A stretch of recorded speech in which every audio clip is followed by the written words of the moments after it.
কাগজটা পুড়ে যাওয়ার জন্য দীপা পাগলের মতো আচরণ করতে শুরু করে। তারপরে সোনাকে বলে, ওখানে রূপার নাম লেখা ছিল, তুমি কেন এইরকম কাজটা করলে? সোনা বলে, মা তুমি আমাকে অকারণে বকাবকি করছো। দীপা তারপরে রাগ করে বাড়ি থেকে বেরিয়ে যায়। এদিকে রূপা ফোন করে, সে আশায় দীপা রয়ে যায়। আর এইদিকে দীপা বাড়ি থেকে চলে গেলে সোনা মন খারাপ করে বসে থাকে আর বলে, মা আমাকে সঙ্গে কথা না বলে চলে গেল। তখন অনুজা চোখের সামনে এত কিছু হচ্ছে আর আমি কিছুই বললেই দোষ।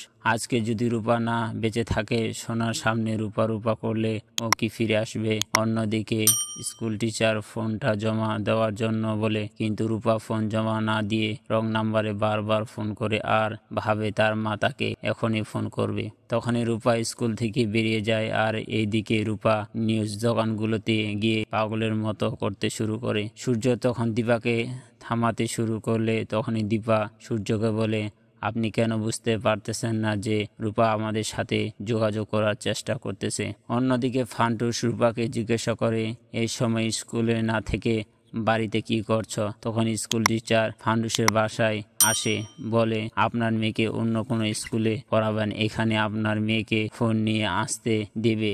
এবার তো আপনার ছেলেকেও ওই স্কুলে পড়াতে দিব না।